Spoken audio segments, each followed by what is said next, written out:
This is a U.S.-China Media Brief produced by the UCLA Asian American Studies Center.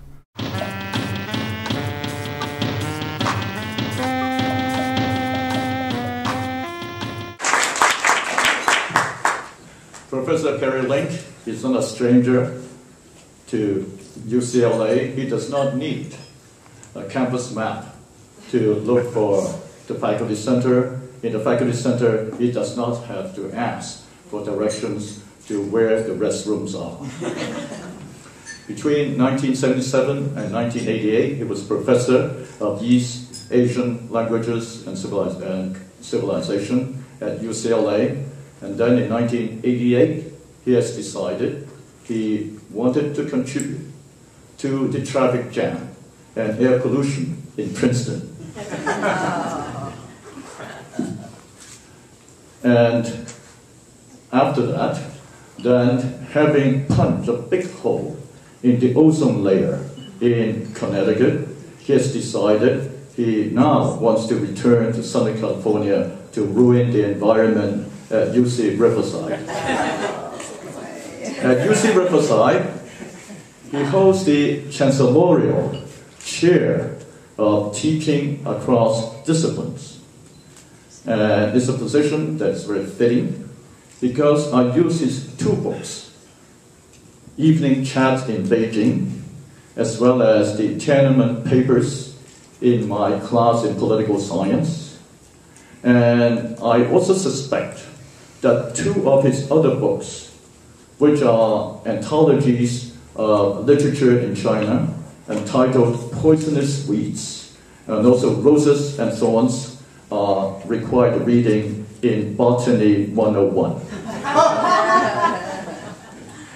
His interest in physical science extends beyond botany because he is also a close friend and confidant of one of the most famous astrophysicists in China, Professor Fang Lizhi, and who is also a dissident and critic of the Chinese government, and who sought refuge and political asylum in the U.S. Embassy in Beijing in June of 1989, skillfully arranged by Perry Link himself.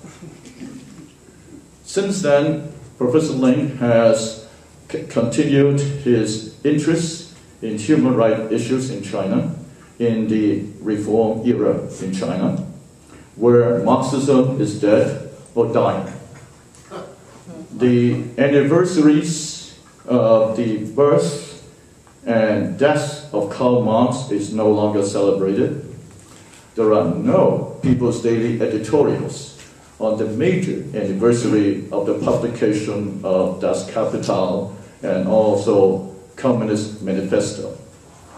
There are about 75 million Chinese Communist Party members in China, but there are over 90 million account holders at the Shanghai and Shenzhen Stock Exchange. So clearly, the capitalist has outnumbered the communists in communist China. Since then, he has also kept up his interest on the popular ethos and thought in China, and the subject of the talk this afternoon is the quest for moral values in contemporary Chinese popular thought. So please join me in welcoming Professor Perry.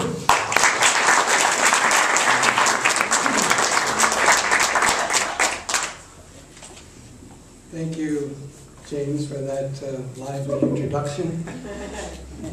Tongue-in-cheek, as he promised it would be. And I would like to thank Mr. Lesser, too, for the foresight of contributing to the possibility of this kind of series. By the way, I like the subtitle of the series, if that's it. I just heard it described as China behind the headlines. That a little bit the spirit in which I want to offer my talk today. I'm not going to talk about things that are boldly in the headlines and so on, but are underneath and I think very important.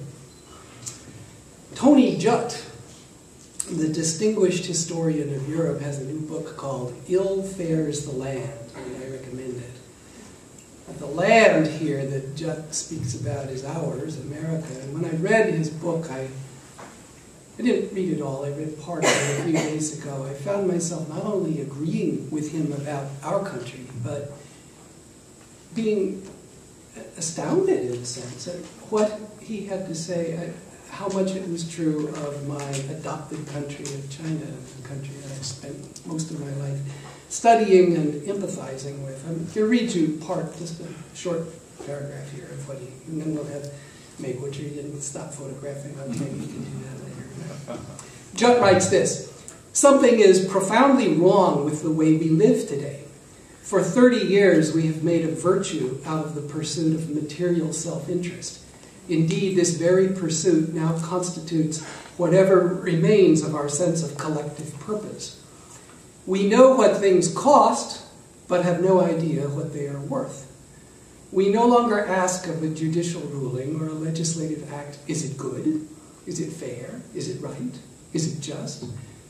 This materialistic and selfish quality of contemporary life is not inherent in the human condition," Judd writes. "Much of what appears natural, quote-unquote, today is of recent origin.